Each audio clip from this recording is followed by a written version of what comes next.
Amigos e amigas da Nova TV, toda a sociedade friburguense, toda a comunidade está apreensiva com relação à questão das instalações do sistema de gás natural aqui em nossa sociedade. Todos nós sabemos que quando o gás veio para Nova Friburgo, o grande objetivo era que ele barateasse os custos em nossa sociedade.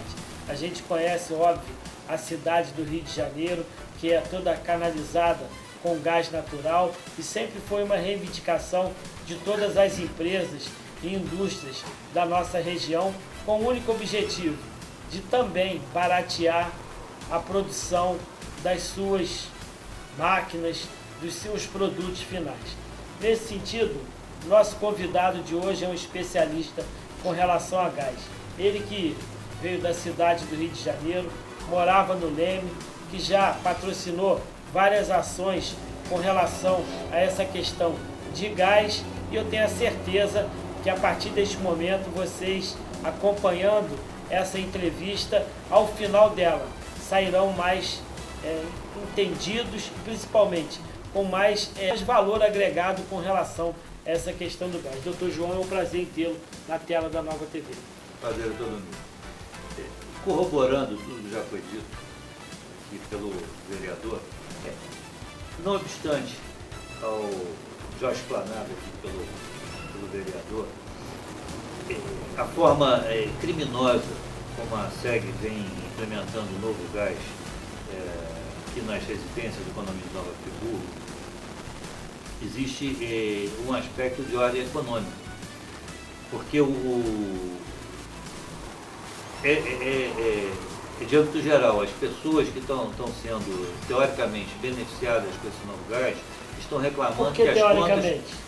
Porque a SEG, em princípio, ela acenou de uma forma até, no meu entender jurídico, como um possível estelionato ao consumidor, dizendo que esse novo gás seria econômico. Isso. E seria muito mais adequado à população. Isso.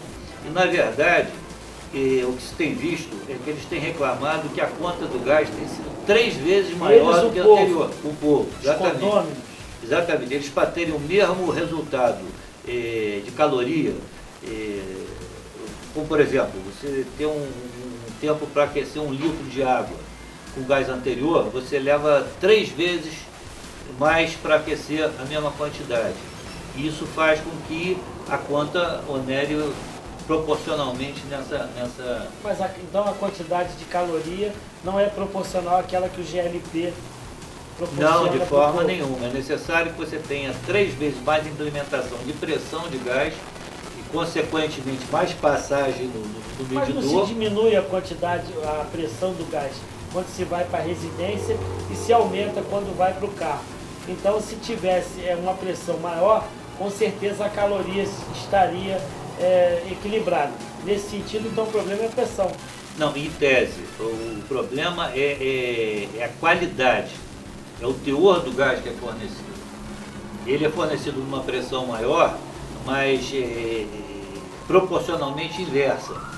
Ele é preciso que você tenha mais quantidade para que você tenha a mesma caloria dada pelo gás anterior de que é feito, ou, no caso do Rio de Janeiro, o gás manufaturado. Doutor, a gente sabe que o senhor é um advogado conceituado na cidade do Rio de Janeiro, no estado do Rio de Janeiro. Eu gostaria que o senhor falasse um pouco da sua carreira, o senhor falasse um pouco das ações que o senhor patrocinou até chegar aos dias atuais com relação a ser um profundo conhecedor dessa questão de gás.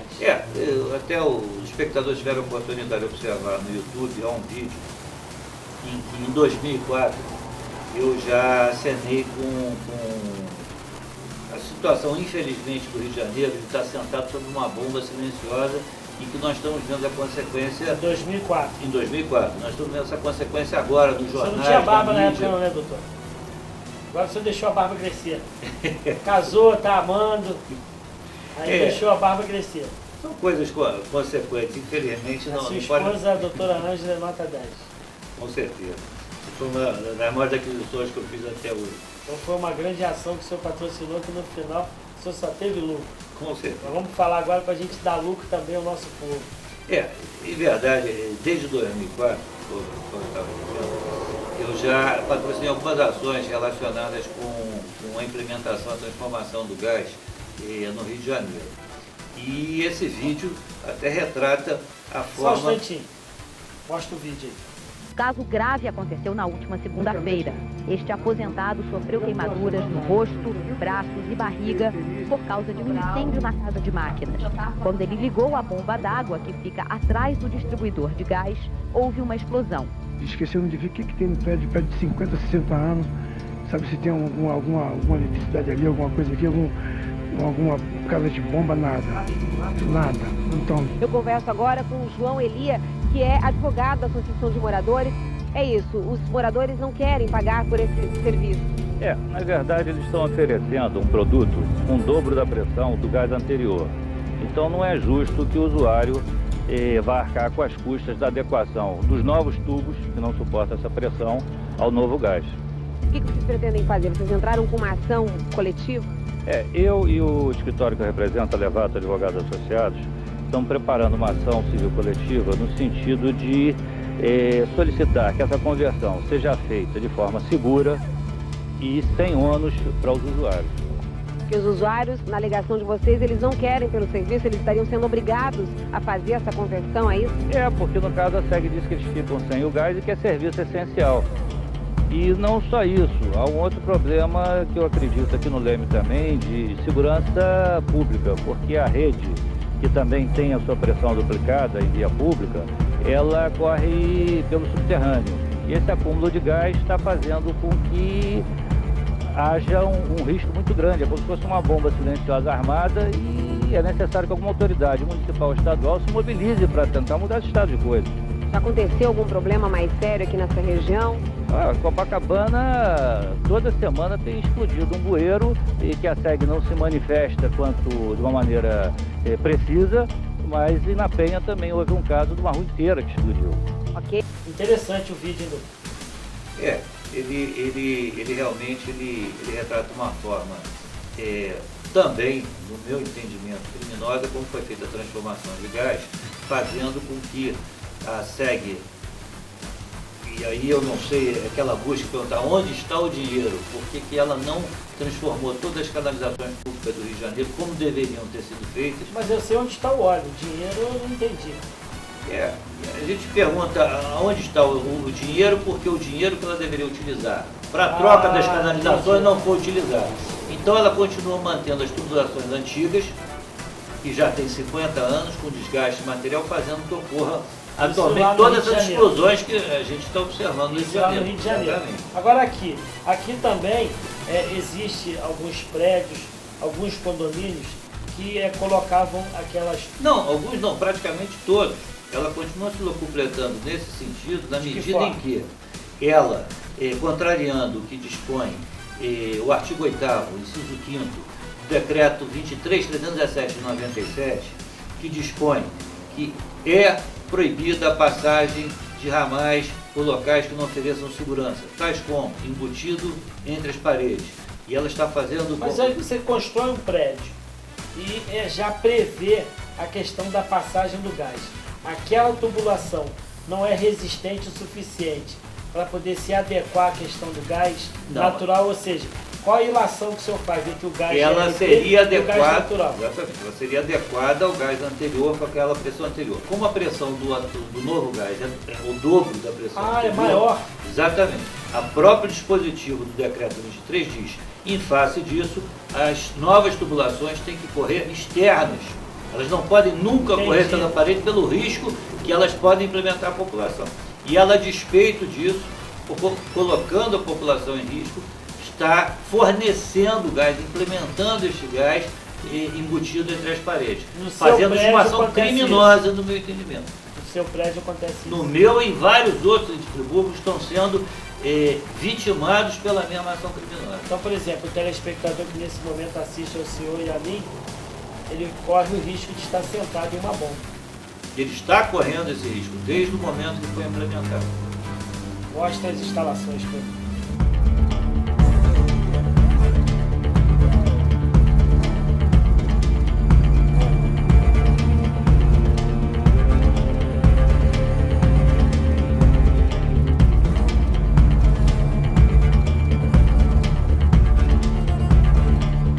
Isso aqui, então, não está correto. Não está correto. É justamente quando, eventualmente, acontecendo um acidente, a empresa assume o risco de produzir o resultado, quando ocorre o dolo eventual. Isso significa dizer que, havendo uma lesão corporal, ela não seria culposa, ela seria dolosa, porque ela já tinha ciência do que poderia acontecer. E porque eu tive a sorte de acordar na madrugada, eu senti uma pressão muito grande, quase uma letargia e tal, e me ocorreu, pelos precedentes que eu já passei, que poderia ser gás. Nesse momento eu abri todas as janelas, houve realmente um alívio momentâneo, mas o que não impediu que eu tivesse náuseas, convulsões, vômitos, e fui atendido no hospital. Fui para o soro, tem tudo isso documentado, com atendimento médico, com registro de ocorrência, com perícia, Tem registro de ocorrência na registro delegacia? de ocorrência, Como é que é essa lesão história, corporal. doutor? Está como lesão corporal, foi registrado na delegacia, pela forma como o médico detectou que a intoxicação provavelmente foi oriunda de inalação E de como é gás. que o senhor consertou? Eu me lembro que nessa época, ou cerca, quer dizer, na época eu tinha 16 anos e 26 anos atrás, a informação que se teve é que o Andrews faleceu porque o gás era inodoro. Ou seja, ele não tinha... Agora eles têm uma odorização, Tinha odor. uma odorização do gás. Agora, o que me causou mais espécie, que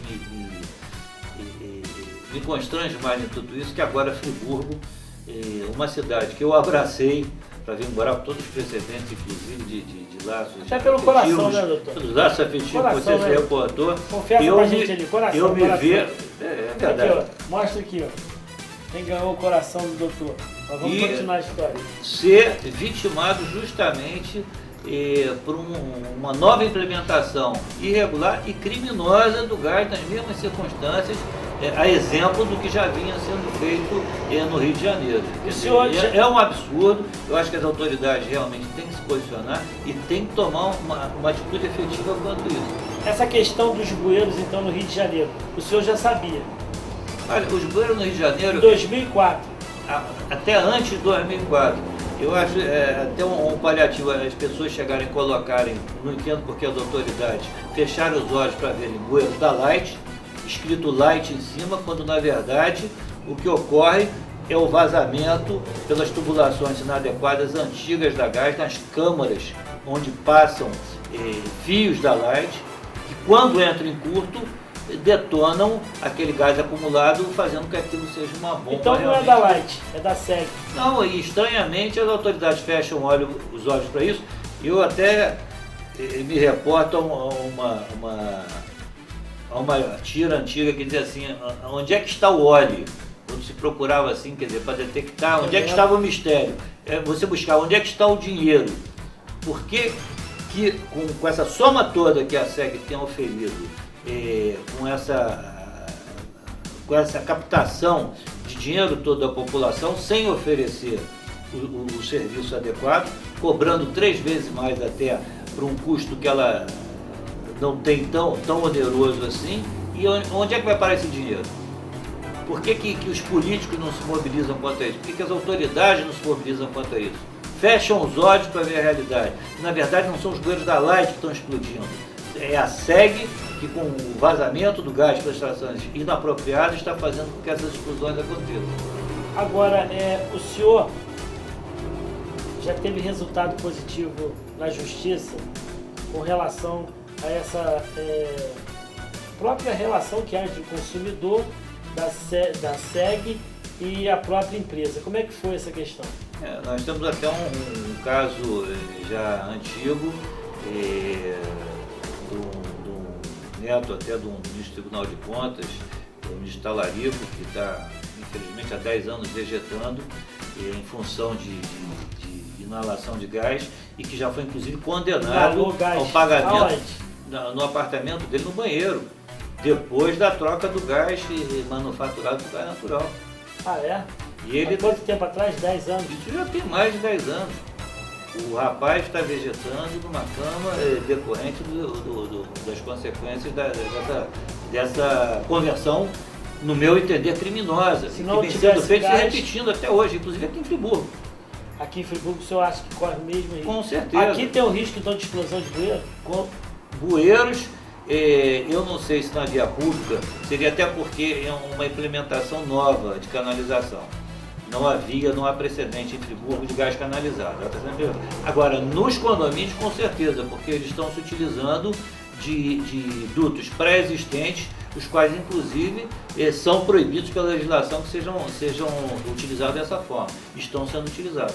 Aquele cidadão, aquela cidadã que nesse momento sintoniza a minha, a sua, a nossa nova TV, tem que fazer o quê?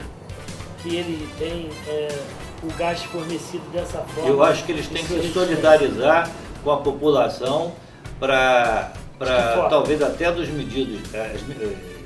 os meios jurídicos necessários para fazer com que tenha o direito de ter a opção de escolher o gás que quer utilizar. Ah, mas não é obrigatório, doutor? Eles estão impondo como obrigatórios. Estão dizendo isso. Exatamente. Eu acho que é um estelionato econômico. Eles estão botando como obrigatório e, na verdade, o cidadão tem o direito de optar pelo seu gás, até porque o custo do gás antigo é 3 vezes menor do que o gás que está sendo fornecido atualmente. O que o senhor quer dizer? Que para poder esquentar uma panela com água se gasta 3 vezes quantidade, exatamente, mais gás do que gás natural do que se fosse gás de botijão? Exatamente, porque o teor do novo gás não é o suficiente para dar uma condição calórica que vá fazer com que aquela mesma quantidade de água ferva no mesmo tempo que o outro. Então você vai precisar de 3 vezes mais quantidade para fazer aquele efeito. E essas 3 vezes mais quantidade vai passar pelo relógio e vai fazer na tua conta do teu bolso 3 vezes mais a despesa aumentar. Mas não era para ser mais barato, doutor? Não estou entendendo. É o que a SEG diz. E aí? É o que a SEG diz, acena, mas não cumpre. O resultado promete, final... mas não cumpre. Exatamente. E é o que existe, é o tipo do estelionato. É indução em fraude, fazer a pessoa acreditar que aquele tipo de coisa seria verdadeira. E como é que o senhor se sente? Lesado. Lesado, como eu acredito que no fundo a maioria agora inconscientemente, mas eu acredito que até depois dessa explanação mais consciente quanto à lesão que estou sofrendo no bolso. Aquele cidadão, aquela cidadã quiser falar com o senhor, faz de que forma? Eu acho que eles podem procurar os canais competentes e inclusive a Câmara Municipal para fazer a sua denúncia com relação a esse estado de coisas, ao que estão sofrendo com relação a essa implementação irregular e ilegal desse novo gás. Nem tudo então são flores. Com certeza. Há problema. Bastante problema. Já fez isso lá no passado, quando o senhor morava no Leme, alertou a população do Rio de Janeiro. Hoje, o senhor alerta a população de Friburgo falando o quê? Uma morte anunciada. É você cantar a moeda do que vai acontecer e infelizmente, abrir os jornais no dia seguinte e ver o resultado do que foi... O que o senhor acha que pode acontecer, para deixar bem ratificado? Isso é o que eu disse, é uma crônica de uma morte anunciada. Eu acho que as pessoas devem procurar os seus direitos e, principalmente, evitar que a conversão do gás pela SEG esteja sendo feita da maneira que está sendo feita, implementando por dutos embutidos entre a parede. Então, isso é o principal. O duto tem que passar por fora. Com certeza. Esse é o caminho. Com certeza. Eu, como presidente da Comissão de Serviços Concedidos em nossa sociedade, óbvio, a SEG é uma concessão do governo do Estado, mas como vereador, como homem público, não posso me furtar nesse momento diante de todas as constatações verificadas e divulgadas pelo Dr. João. Dr. João que já viu isso lá atrás, em 2004, quando morava no Rio de Janeiro e havia começado essa questão das instalações. Hoje ele vem para Friburgo, o tempo passa e ele vivencia a mesma atitude novamente. Doutor, eu gostaria que o senhor se utilizasse da tela da Nova TV para mandar uma mensagem para o telespectador que nesse momento está atento ao que o senhor está dizendo. Eu gostaria de todos aqueles que se sentissem lesados pela forma como estão principalmente sentindo no bolso essa oneração do consumo muito maior do que estavam tendo antes e mais ainda o risco que estão correndo, que realmente procurem os meios competentes, a Defensoria Pública, a Câmara Municipal da sua cidade, principalmente uma cidade que eu abraço agora com tanto carinho, até pelos motivos que o vereador já mencionou, mas que façam valer os seus direitos, que não se deixem realmente sucumbir a essa pressão econômica de uma empresa até que vem do exterior com uma ambição desmedida, querendo se completar. Exatamente. 60% do capital da SEG são espanhóis. E vem com esse escopo de uma opção de medida se locupletar em cima do nosso povo. Doutor, obrigado pelo alerta. Eu tenho a certeza que você que acompanha a Nova TV já está mais aculturado com relação a essa questão. Nova TV, nossa força, nossa voz. Relata o comunicante que reside no endereço mencionado no presente procedimento, sendo certo que a concessionária de gás fez uma instalação de gás externa no seu prédio para o abastecimento das unidades condominiais, sendo certo que estão utilizando botijão de gás com maior pressão. Contudo, o fornecimento de gás atual está ainda passando pelo encanamento interno do prédio, que é antigo e provavelmente não tem condição de suportar a pressão atual. Abastecimento é que, segundo o comunicante, deve estar vazando, haja vista que nesta madrugada passou mal e deve ter sido por conta do vazamento de gás. O comunicante apresenta uma legislação estadual, decreto 23.317, que aprova e regulamenta a aplicável às instalações prediais de gás canalizado e a medição e faturamento dos serviços de gás canalizado, que prevê em seu artigo 8º, inciso 5º, que diz que é proibida a passagem de ramal interno em locais que não possam oferecer segurança, tais como embutido ao longo das paredes. Relata o comunicante que acordou hoje após ter estado no interior do referido apartamento com náuseas e passando mal, a ponto de ter ido para o Hospital Municipal Raul Sertan. Boletim de atendimento médico 7.713/11. O fato foi trazido ao conhecimento da autoridade policial de plantão, que solicitou a confecção do presente registro de ocorrência e a solicitação da perícia para o local. O registro de ocorrência feito no dia 9 de setembro de 2011 às 6h30 por João da Fonseca e Silva Elia. Vocês acompanham imagens do boletim de atendimento médico na Central de Tratamento de Urgência, aonde João da Fonseca Silva Elia, advogado, foi atendido com vários sintomas de intoxicação. Boletim 7.713. Vocês acompanham imagens do encaminhamento para exame de corpo de delito. Afirma o comunicante que sua companheira Ângela Juliane, que reside no mesmo local há aproximadamente 10 dias, estava apresentando os mesmos sintomas, provavelmente devido à aspiração do gás encanado fornecido ao seu apartamento pela concessionária. Em tempo, após feito contato com o perito Gessé, perito conceituado que eu conheço e trabalha muito bem, matrícula 860-455-5, sendo certo que a equipe de perícias criminais do Instituto Carlos Éboli, local, encontra-se atualmente desprovido de aparato para medição do ar ambiental, sendo, portanto, inviável esse tipo de diligência nesse momento. Mas esse perito, eu tenho a certeza que é um homem capacitado e que, por falta de estrutura, não pôde realizar o serviço. Mas eu tenho a certeza que ele, uma vez disponibilizados esses equipamentos, ele resolve essa questão. Essa mesma chama leva 15 minutos para aquecer a mesma água que eu aqueci antes em 5 minutos.